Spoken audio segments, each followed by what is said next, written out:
Graça e paz. Como tratar o idoso. Capítulo 4, sexta parte. Pastora Terezinha de Almeida Fonseca de Carvalho. Respondendo à pergunta: como agem os espíritos malignos? Os espíritos malignos, satânicos, também podem relacionar-se com os seres humanos e com animais, de forma visível ou invisível.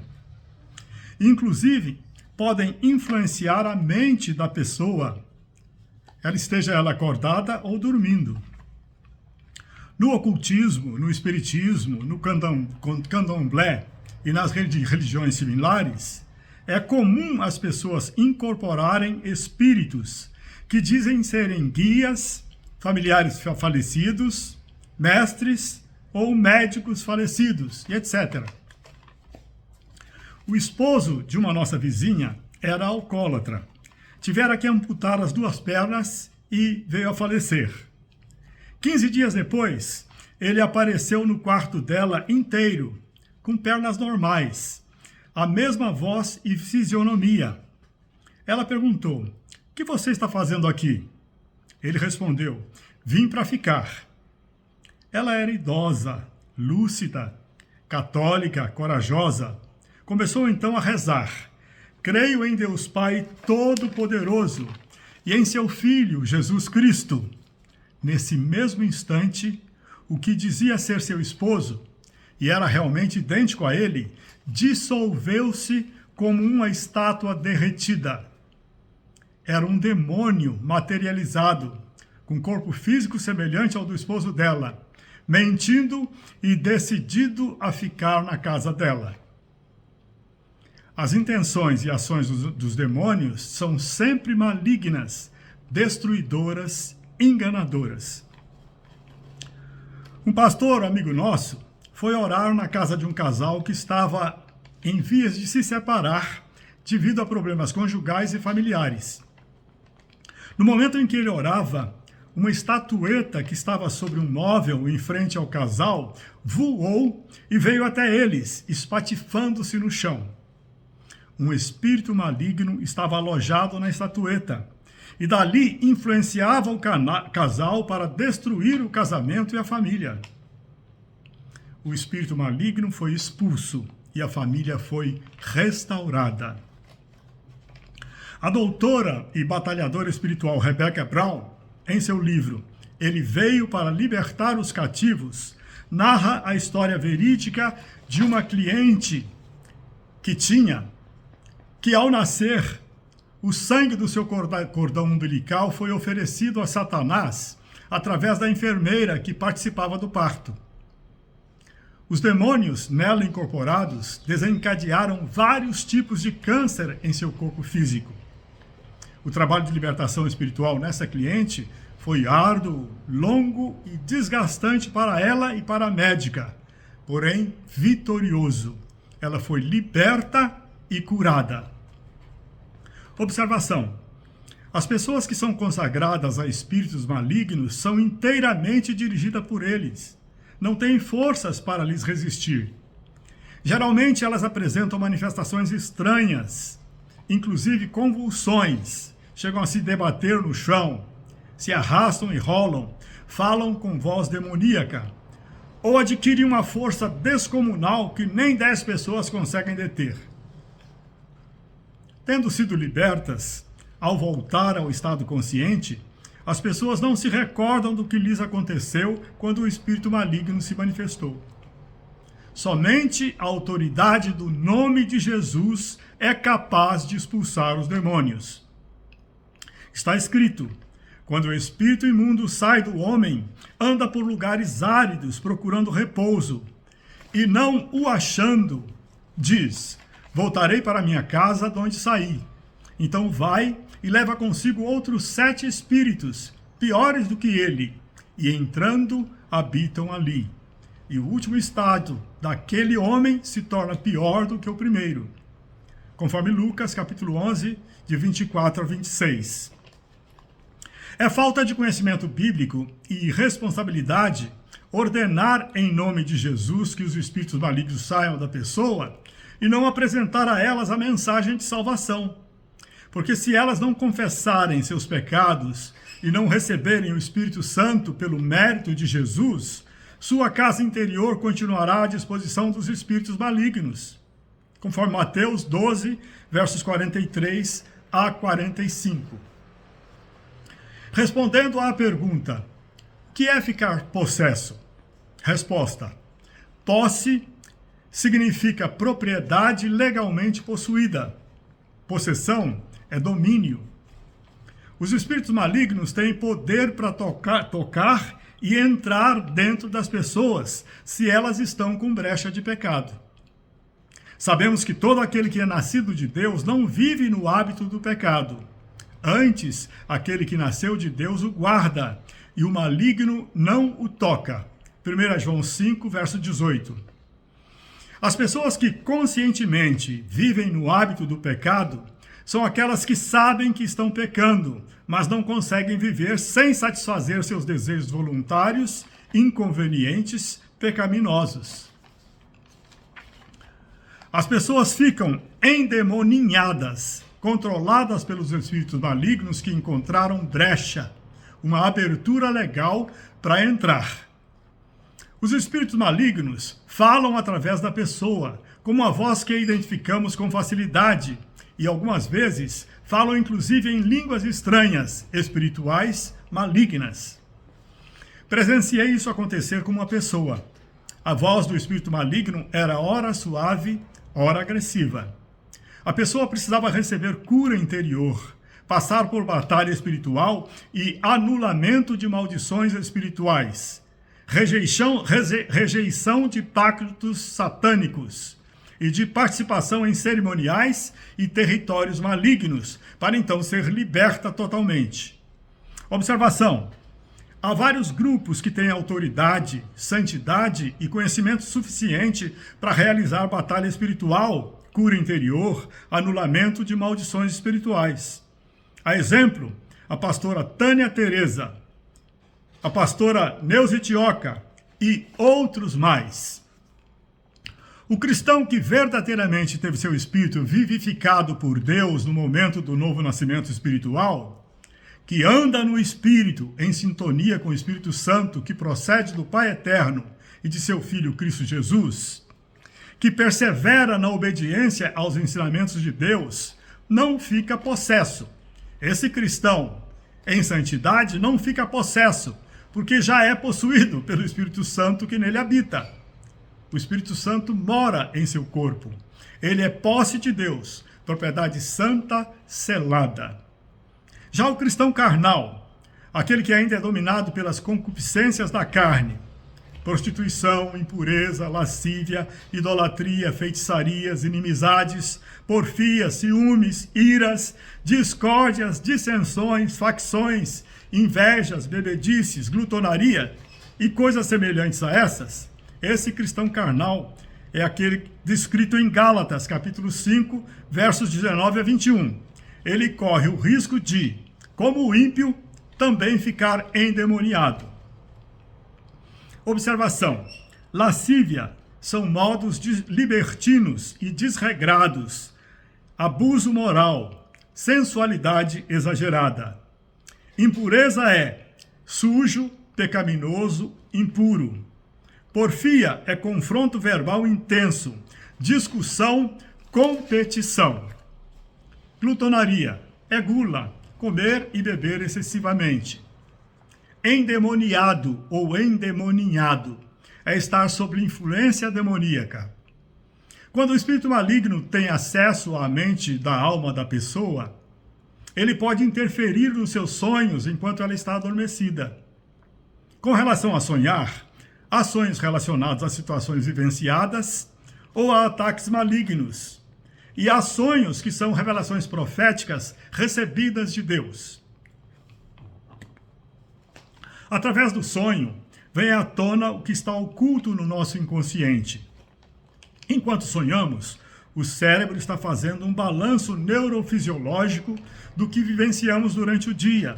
Ele efetua uma limpeza de nossas memórias, selecionando, descartando o que não tem serventia.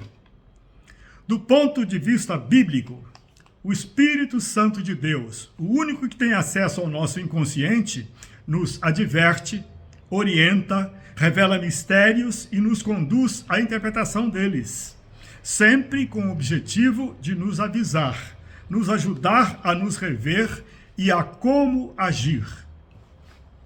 No Novo Testamento, os filhos de Deus são chamados a glorificá-lo andando no Espírito. Andar no Espírito é viver em completa submissão ao Espírito de Deus. É não viver sob o domínio da carne que tende para o pecado, conforme Romanos 8, versos 5 a 9, 6, versos 12 a 14, Gálatas 5, versos 16 a 26. Saiba que, quanto mais permitimos que o Espírito Santo oriente nosso viver, mais conseguimos dominar nossa carnalidade, mais proclamamos a glória e soberania de Deus, mais maturidade espiritual teremos e poder para enfrentar o maligno. Para andar no Espírito, é necessário, primeiro, querer ardentemente a direção do Espírito Santo. Para andar no Espírito. Segundo, é preciso confessar os pecados, reconhecendo as desobediências ofensivas a Deus e às pessoas. Peça ao Espírito Santo para ajudar no reconhecimento dos seus pecados. Terceiro, é preciso render-se, cedendo o controle ao Espírito Santo. Ele ensinará, proporcionará experiências, conduzindo à maturidade espiritual, até que o cristão esteja apto a reassumir seu próprio controle. Não perca tempo procurando entender as situações problema ou os mistérios divinos. Deixe o Espírito Santo lhe revelar no tempo e proporções que ele sabe ser o melhor para você. Descanse nele. Não procure dar explicações a você mesmo ou a outras pessoas. O mistério é entre Deus e você. Converse com Deus em línguas espirituais, se você já recebeu o batismo com o Espírito Santo e dons espirituais. Leia 1 Coríntios, capítulos 12 ao 14. Nosso espírito fala com Deus em línguas espirituais. É uma conversa perfeita, sem interferência da nossa alma. Ame o triuno Deus um. Ele é digno de ser amado. Ele se alegra em conversar com seus filhos, conforme Provérbios, capítulo 15, verso 8. Amarás, pois, o Senhor teu Deus de todo o teu coração, de todo o teu espírito, de toda a tua alma e de toda a tua força, o teu vigor. Deuteronômio 6, versículo 5. Os filhos de Deus que andam com ele recebem os ministérios e o fruto do Espírito. Os ministérios do Espírito Santo são, primeiro, convencer as pessoas, esclarecendo-as que estão sem a presença de Deus, perdidas e condenadas ao tormento eterno. João 16, verso 8 a 11. O segundo ministério do Espírito Santo é regenerar, gerar vida espiritual ao vivificar o espírito da pessoa, quando ocorre o encontro pessoal com o Senhor e Salvador Jesus Cristo. Tito 3, verso 5. Terceiro, habitar dentro da pessoa, selando-a como filha de Deus, propriedade santa e exclusiva de Deus. 1 Coríntios 6, verso 19, 1 Pedro 2, verso 9. Quarto ministério do Espírito Santo, batizar, colocando o cristão em família, no corpo de Cristo, a igreja, e o enchendo de poder. 1 Coríntios 12, verso 13. Quinto, dar dons espirituais a cada cristão para o serviço na edificação da igreja. Romanos 12, versos 6 a 8. 1 Coríntios 12, versos 8. 10, versos 28 a 30. 1 Pedro 4, versos 10. Sexto ministério do Espírito Santo, ressuscitar os filhos de Deus. Romanos 8, 11. Sétimo, frutificar, capacitando os cristãos com virtudes espirituais, que são o fruto do Espírito Santo. Gálatas 5, versos 22 e 23, Efésios 5, verso 9, santificando-os. O Espírito Santo nos faz frutificar com o seu precioso fruto, nos santificando, nos fazendo mais e mais parecidos com Cristo Jesus, nosso amado Salvador e Senhor. O fruto do Espírito é gerado pela sua presença em nós. É amor, é um amor doativo, incondicional, benevolente. É paz interior, tranquilidade, quietude, harmonia, descanso. É alegria, regozijo, contentamento, prazer, calma, satisfação. Longanimidade, paciência, clemência, imperturbabilidade, constância. Bondade, é lealdade de coração, é ser bom. Benignidade, é excelência moral de caráter. Amabilidade, integridade no fazer o bem.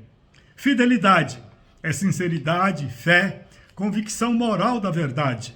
Mansidão, é brandura de espírito, obediência, suavidade. Domínio próprio, equilíbrio, moderação, habilidade de dominar seus próprios desejos, é autocontrole. Observação: se a terra interior da pessoa não for adubada com a meditação na palavra de Deus, com a oração, o louvor, a adoração, a gratidão, o servir, se isso não estiver acontecendo, o fruto do Espírito não tem como se desenvolver. Verifique quantos gomos do fruto do Espírito você já possui.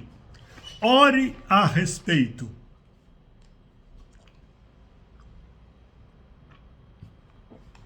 Como andar no Espírito? A Bíblia nos esclarece como andar no Espírito. O pastor Richard E. Amos, professor na Universidade Bíblica de Filadélfia, esclarece que, no Antigo Testamento, Abraão é chamado a glorificar a Deus por meio de um viver pela fé nas promessas de Deus. Os santos do Antigo Testamento glorificavam a Deus vivendo em conformidade com a lei mosaica. Em Jeremias 33, verso 3, está escrito: clama-me, e eu te responderei. Anunciar-te-ei coisas grandes e ocultas que não sabes. E Amós 3, verso 7 afirma: certamente o Senhor Deus não fará coisa alguma sem primeiro revelar o seu segredo aos seus servos, os profetas.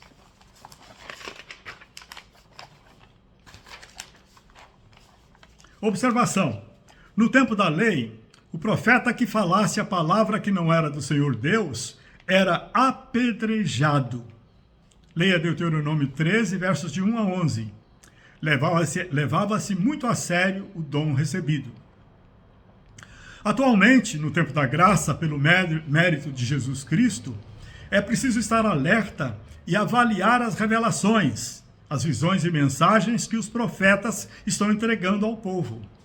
Eles prestarão contas a Deus, o juiz, se falarem o que não veio de Deus. Deus continua a falar através de sua palavra, da Bíblia, e do Espírito Santo, que procede do Pai e do Filho, Cristo Jesus, e habita em nós, seus filhos fiéis. Se você tem dificuldade de ouvir o que Deus fala e de acreditar no que não vê, e quer ter prova da existência, da soberania, grandeza, sabedoria, amor e poder de Deus, comece olhando para você e para a natureza.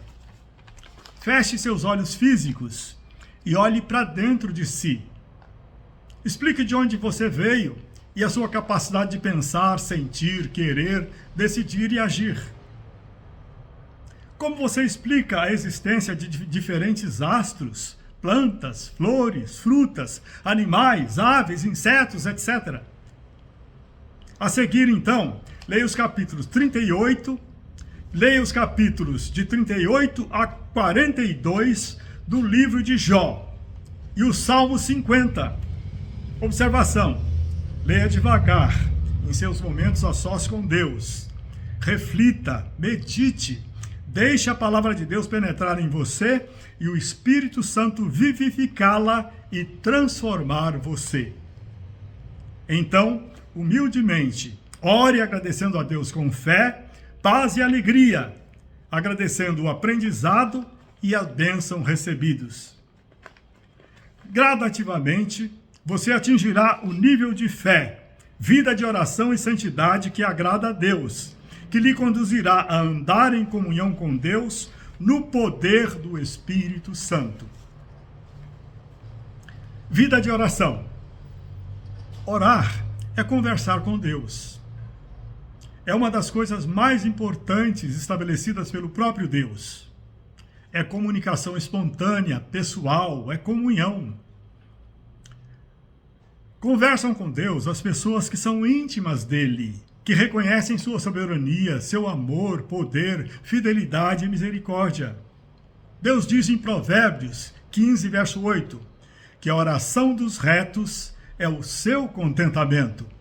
E em João 15, verso 15, Jesus declara a respeito dessa intimidade: já não vos chamo servos, porque o servo não sabe o que faz o seu senhor, mas tenho-vos chamado amigos, porque tudo quanto ouvi de meu Pai vos tenho dado a conhecer. Deus Pai e seu Filho Jesus Cristo estão no reino celeste, a cidade santa, no terceiro céu. Mas seu Espírito, o Consolador, que procede do Pai e do Filho, está dentro de seus filhos e os capacita a orarem, bem como a entenderem o que ele diz. João 14, versos 26. A oração transcende as palavras.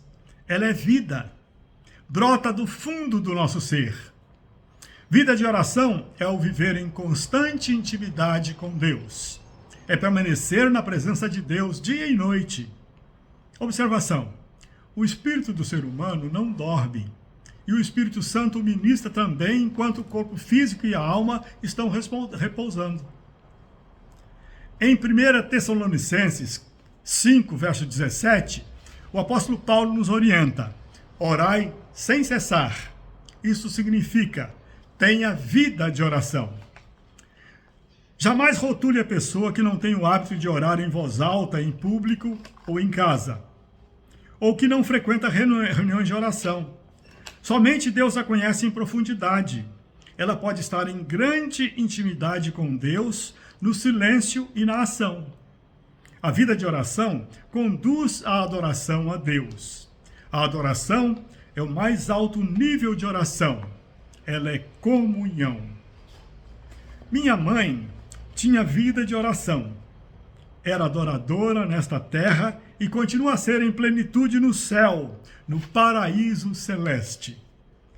Independentemente de raça, idade, status e nível cultural, tanto a criança, o adolescente, o jovem, o adulto e o idoso têm o privilégio de poder conversar diretamente com Deus. Jesus lhes deu esse acesso. Repetir fórmulas, rezar repetindo frases mecanicamente, não é orar. Oração é diálogo e não monólogo. A oração deve ser dirigida diretamente ao Pai Celeste, em nome de Jesus Cristo. Conforme João 14, verso 13, 16, verso 23. Podemos orar silenciosamente em pensamento, verbalmente em idiomas, em línguas espirituais, como a dos anjos. 1 Coríntios 13, verso 1, 14, verso 2. Podemos orar onde quer que estejamos, inclusive enquanto realizamos alguma atividade dentro dos propósitos de Deus. A oração mais perfeita é a do Espírito Santo, que habita no espírito dos filhos de Deus. Também o Espírito, semelhantemente, nos assiste em nossa fraqueza, porque não sabemos orar como convém, mas o mesmo Espírito intercede por nós, sobremaneira, com gemidos inexprimíveis. E aquele que sonda os corações sabe qual é a mente do Espírito, porque segundo a vontade de Deus é que ele intercede pelos santos. Romanos 8, versos 26 e 27. Quando o nosso espírito ora em línguas espirituais, não aprendidas e sim recebidas diretamente do Espírito de Deus, nosso espírito está orando segundo a vontade de Deus. Nossa alma não interfere. Quem fala em outra língua não fala a homens, senão a Deus, visto que ninguém o entende, e em espírito fala mistérios. 1 Coríntios 14, verso 2. Somente quando Deus dá o dom da interpretação é que a língua espiritual é entendida pelas pessoas. A oração ultrapassa o tempo e o espaço, pois a comunicação é imediata e instantânea. O Espírito de Deus está em seus filhos. É importante orarmos a palavra de Deus, a Bíblia, declarando as promessas e as bênçãos de Deus. A palavra foi determinada por Deus e ele cumpre o que diz. Jeremias 1, verso 12. Deus diz: a palavra que sai da minha boca, ela não voltará para mim vazia, mas realizará toda a obra que desejo e atingirá o propósito para o qual a enviei. Isaías 55, verso 11. Conforme a Bíblia King James. Disse-me o Senhor: viste bem, porque eu velo sobre a minha palavra para a cumprir. Jeremias 1, verso 12. Os céus e a terra passarão, contudo as minhas palavras, diz o Senhor, nunca passarão. Marcos 13, 31. Bíblia King James. Orar a palavra de Deus é tomar posse dela, concordando com fé. Como exemplo, está escrito: de maneira alguma te deixarei, nunca jamais te abandonarei. Hebreus 13, verso 5b. Senhor, amado Deus, muito obrigado porque me amas, porque cuidas de mim, jamais me abandonarás, nunca me desampararás, descanso em ti, nada temerei. É preciso cuidado ao fazer pedidos a Deus, pois corremos o risco de querer algo que não é para o nosso bem. Mas se orarmos em língua espiritual, não corremos esse risco, porque é o Espírito Santo conduzindo a oração segundo a vontade de Deus. Os pensamentos de Deus são sempre para o bem. A sua vontade é perfeita e boa. Porque somente eu conheço os planos que determinei a vosso respeito, declara Yahvé, o Senhor, planos de vos fazer prosperar, e não de vos causar dano e prejuízo. Planos para vos dar esperança e um futuro melhor. Então me invocareis, e chegareis a mim para orar, e eu vos darei toda a atenção. Vós me buscareis, e me encontrareis quando me buscardes de todo o coração. Jeremias 29, versos 11 a 13, na Bíblia King James. Oração não é sinônimo de petição de coisas, de bênçãos.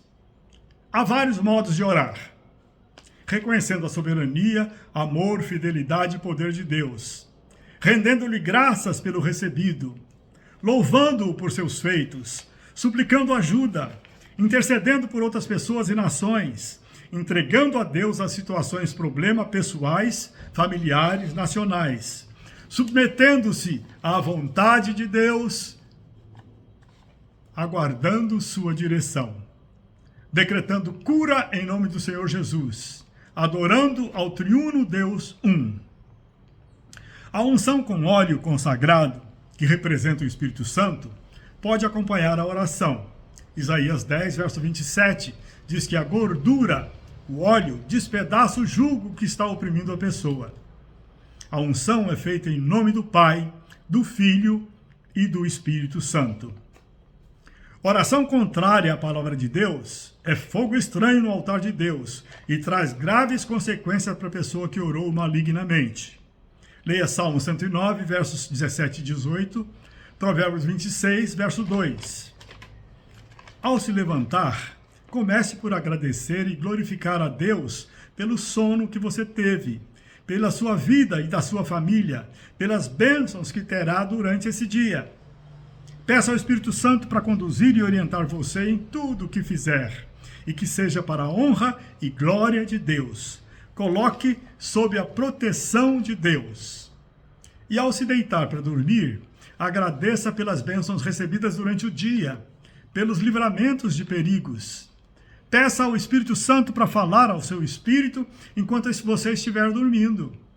Proíba, em nome de Jesus Cristo, interferências malignas em seu sono. Declare o Salmo 4, verso 8. Em paz me deito e logo adormeço, porque só tu, Senhor, me fazes viver seguro e sem medo, conforme a Bíblia King James. Se eu morrer sem acordar, recebe minha alma e meu espírito, ó Senhor. Desenvolva sua fé através da leitura da palavra. Não dependa da fé de terceiros. Seja coerente. Não permita que sua alma questione ou duvide.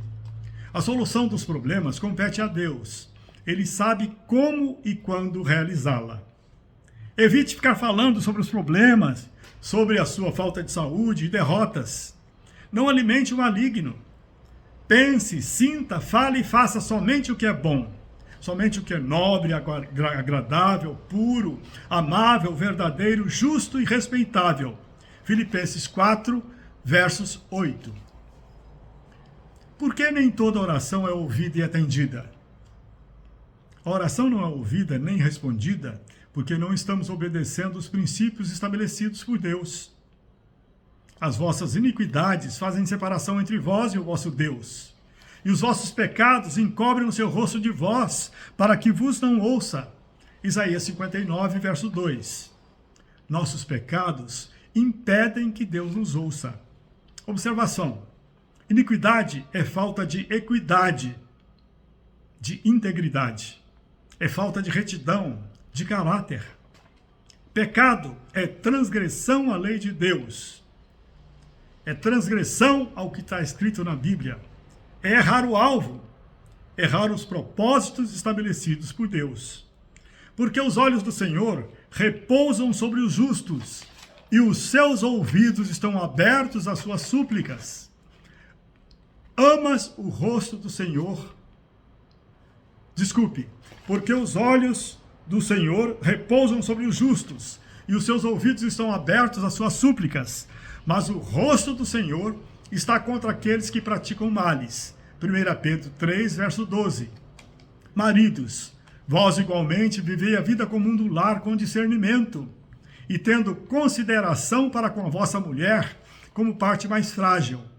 Tratai-a com dignidade, porque sois juntamente herdeiros da mesma graça de vida, para que não se interrompam as vossas orações.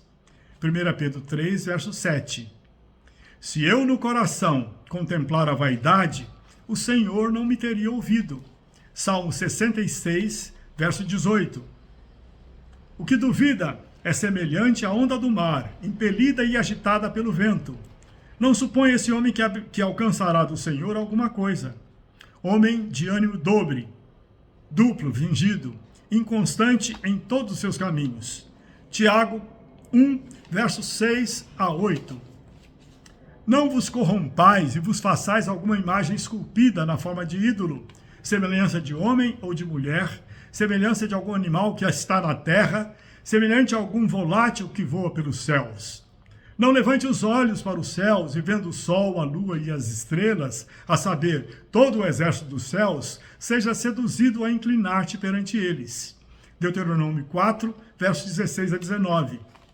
Porque os costumes dos povos são vaidade, pois cortam do bosque o madeiro, obra das mãos do artífice, com machado.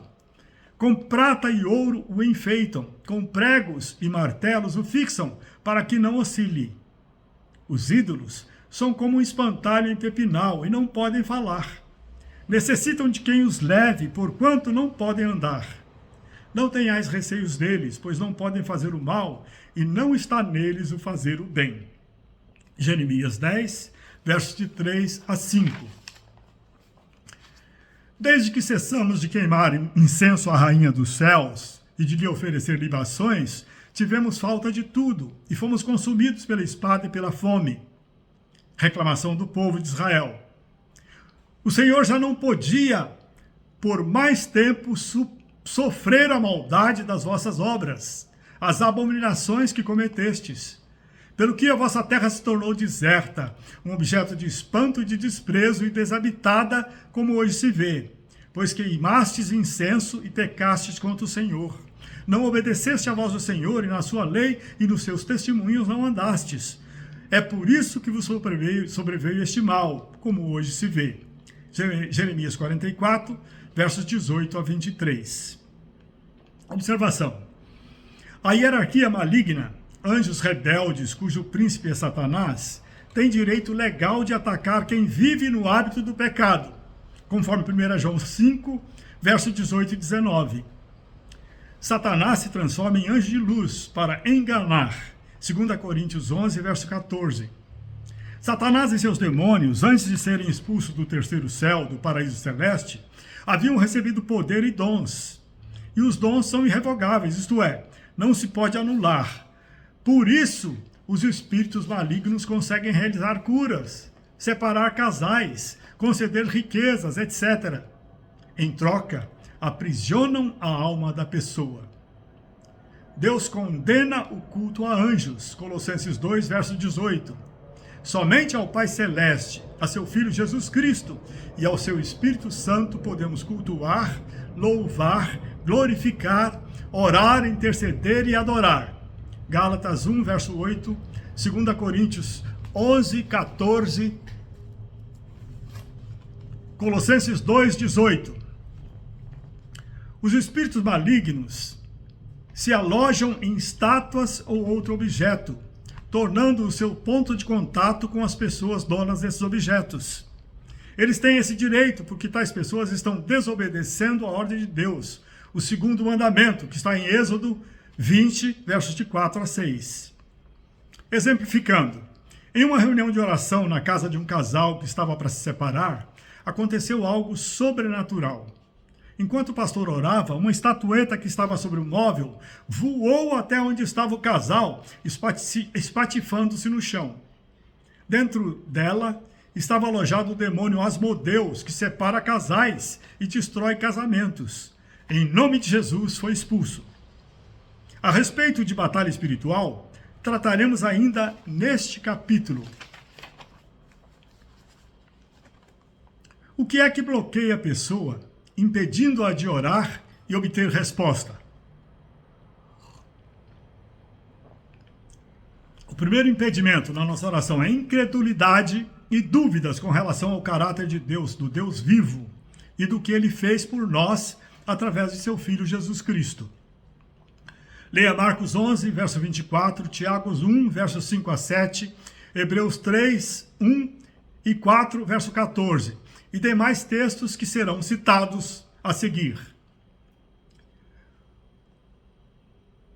O segundo fato que bloqueia e nos impede de orar e receber a resposta é a soberba, o orgulho, a falta de humildade e a vaidade. Salmo 66, verso 18, Filipenses 2, verso 3, Provérbios 16, verso 18. As idolatrias, Ezequiel 14, verso 3. A falta de perdão, Mateus 6, verso 12. O desconhecimento dos ensinamentos bíblicos, Oséias 4, verso 6. O desejo egoísta e supérfluo, e não para o bem de outras pessoas e a glória de Deus. A falta de caridade, de generosidade, Provérbios 21, verso 13. As contendas, o mau relacionamento dentro e fora do lar, 1 Pedro 3, verso 7. Tiago 3, versos 3 a 5. Constate, através da autoavaliação, o que em você está entristecendo a Deus e as pessoas, e peça o socorro de Deus. A palavra de Deus nos afirma: se dissermos que não temos pecado nenhum, a nós mesmos nos enganamos, e a verdade não está em nós. Se confessarmos os nossos pecados, Ele é fiel e justo para nos perdoar os pecados e nos purificar de toda injustiça. Aleluia! Se dissermos que não temos cometido pecado, fazemos-lo mentiroso e sua palavra não está em nós. 1 João 1, versos de 8 a 10. Filhinhos meus, estas coisas vos escrevo para que não pequeis. Se todavia alguém pecar, temos advogado junto ao Pai, Jesus Cristo, o justo. 1 João 2, verso 1. E quando estiveres orando, se tendes alguma coisa contra alguém, perdoai, para que vosso Pai Celestial vos perdoe as vossas ofensas. Mas se não perdoardes, também vosso Pai Celestial não vos perdoará as vossas ofensas. Marcos 11, versos 25 e 26. E perdoa-nos as nossas dívidas, assim como nós temos perdoado nossos devedores. Mateus 6, verso 12. Não julgueis, e não sereis julgados. Não condeneis, e não sereis condenados. Perdoai, e sereis perdoados, porque com a medida com que tiverdes medido, vos medirão também. Lucas 6, versos 37 e 38. Se te lembrares de que teu irmão tem alguma coisa contra ti, vai primeiro reconciliar-te com teu irmão. Mateus 5, versos 23 e 24. Se teu irmão pecar contra ti, vai arguí-lo entre ti e ele só. Se ele te ouvir, ganhaste a teu irmão. Se, porém, não te ouvir, toma ainda contigo uma ou duas pessoas, para que, pelo depoimento de 2 ou 3 testemunhas, toda a palavra se estabeleça. E se ele não os atender, dize-o à igreja. E se recusar ouvir também a igreja, considera-o gentio e publicano. Mateus 18, versos 15 a 17. Jesus Cristo, na cruz, perdoou aos seus algozes. Pai, perdoa-lhes, porque não sabem o que fazem. Lucas 23, verso 34. Observação: as pessoas, as autoridades e o povo que crucificavam Jesus estavam na ignorância, movidas pelo legalismo, pelas tradições, interesses pessoais e influências malignas. Quando é que a oração é ouvida e atendida? Deus ouve e responde às orações que estão de acordo com o que ele estabeleceu nas Escrituras Sagradas, na Bíblia, pois ela é a constituição que rege o reino de Deus. O que Deus determina, ele cumpre. Leia Jeremias 1, verso 12. A oração é ouvida e respondida. Primeiro, quando não há muralhas entre nós e Deus. Leia Isaías 59, versos 2. A oração é ouvida e respondida em segundo lugar, quando possuímos fé. Tudo quanto em oração pedirdes, crede que recebestes, e será assim convosco. Marcos 11, verso 24. Observação. Observe o tempo de conjugação do verbo recebestes. Não é tempo futuro, recebereis. É já recebestes. Tudo quanto em oração pedirdes, crede que já recebestes, e assim acontecerá. Aleluia! A pessoa, não duvidando do amor de Deus e da eficácia da oração, recebe a resposta dele. Tiago 5, verso 15. No texto de Marcos, capítulo 11, versos de 12 a 14, Jesus está se referindo não à fé em Deus, a certeza de que ele existe, que é todo-poderoso. Jesus está se referindo à fé de Deus, conforme consta no original grego. Fé igual à de Jesus Cristo, fé que não duvida e abre a porta a milagres e sinais sobrenatural. Que tenhamos a fé de Deus, sem qualquer dúvida. Terceiro, quando a oração é feita diretamente a Deus Pai, em nome de Jesus Cristo. Jesus é o único intermediário entre Deus e os homens.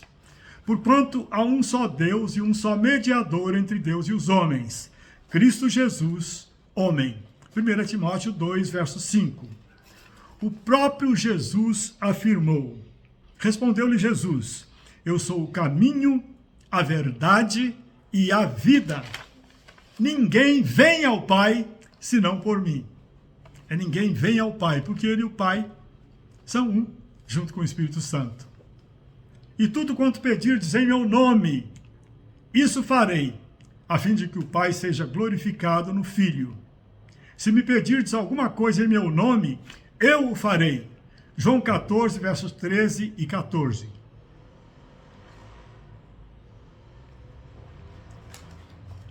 Ele, Jesus, é o mediador da nova aliança, a fim de que, intervindo a morte para a remissão das transgressões, Jesus é o mediador da nova aliança, a fim de que, intervindo a morte para a remissão das transgressões que havia sob a primeira aliança, o tempo da lei, recebam a promessa da eterna herança aqueles que têm sido chamados. Hebreus 9, verso 15. Temos advogado junto ao Pai, Jesus Cristo, o justo. 1 João 2, verso 1b. Quarto, quando oramos de acordo com a vontade de Deus, aí a oração é ouvida e atendida. E essa é a confiança que temos para com Ele, que, se pedirmos alguma coisa segundo a sua vontade, Ele nos ouve. 1 João 5, verso 14. Por isso, é importante orarmos a palavra de Deus. Como exemplo, diante de uma perseguição, difamação ou ataque do inimigo satânico, em vez de ficarmos indignados, devemos declarar com fé o que está escrito: toda arma forjada contra mim em juízo, eu a condeno em nome de Jesus Cristo. Está escrito: é direito meu dado pelo Senhor Deus. Isaías 59, versos 17, tradução personalizada. Observação: no livro Orando a Palavra, de Valnice Milhomens, você poderá aprofundar o conhecimento a este respeito e capacitar-se a orar a palavra de Deus. Quinto, a oração é atendida quando oramos em concordância. Se dois dentre vós sobre a terra concordarem a respeito de qualquer coisa que porventura pedirem, ser-lhes-á concedida por meu Pai que está nos céus. Porque onde estiverem 2 ou 3 reunidos em meu nome, ali estou no meio deles, disse Jesus. Mateus 18, versos 19 e 20. Onde Jesus Cristo, o Filho de Deus, está presente, milagres acontecem e o povo é abençoado. Quando pela fé agradecemos antecipadamente e com alegria, Deus responde à nossa oração, pois é prova de que cremos. Marcos 11, versículo 24, nos confirma: por isso vos digo, disse Jesus, que tudo quanto em oração pedirdes, crede que recebestes, e será assim convosco. Recebestes. Já recebeu. Não é futuro, não é recebereis. Crede que já recebestes. E a oração é ouvida e atendida quando, antes de orar, confessamos nossos pecados diretamente a Deus. Os pecados confessados com sinceridade e arrependimento são apagados. Se confessarmos os nossos pecados, Ele é fiel e justo para nos perdoar os pecados e nos purificar de toda injustiça. 1 João 1, verso 9. E quando somos fiéis e obedientes a Deus, nossa oração é atendida. Se permanecerdes em mim, e as minhas palavras permanecerem em vós, disse Jesus, pedireis o que desejardes e vos será concedido. João 15, verso 7, na Bíblia King James. Quando a nossa consciência é pura, sem autoacusação perante Deus e os homens, 1 João 3, verso 20 a 22, sem animosidades, 1 Timóteo 2, verso 8, sem falsidade, Provérbios 28, 13. E nossa oração é atendida quando perseveramos na fé. Os discípulos de Jesus Cristo estavam amedrontados após a morte e sepultamento dele. As palavras que ele lhes dissera, afirmando que ressuscitaria, haviam sido esquecidas. Havia tristeza dentro deles. Trancados dentro de casa, com medo dos judeus, viram Jesus aparecer no meio deles. Então se alegraram.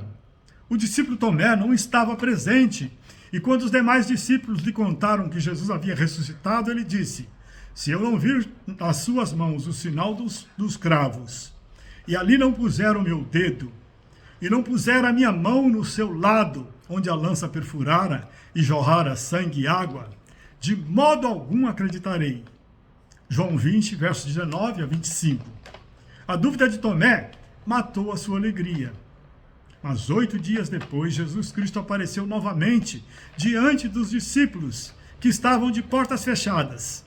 Tomé desta vez estava presente e Jesus disse a Tomé, põe aqui o teu dedo e vê as minhas mãos. Chega também a tua mão e põe-a no meu lado. não sejas incrédulo, mas crente. Respondeu-lhe Tomé: Senhor meu e Deus meu. Disse-lhe Jesus: porque me viste, creste? Bem-aventurados que não viram e creram. Bem-aventurado é você e eu que cremos, mesmo não tendo visto. João 20, versos 26 a 29. O mesmo pode acontecer conosco quando oramos, incapazes de, pela fé, nos alegrarmos antes de vermos concretamente as bênçãos. E quando esmorecemos ou duvidamos, e quando falta esperança. Que não sejamos como Tomé, que tenhamos uma fé firme em Deus, nosso maravilhoso Senhor. Aleluia, glória a Deus.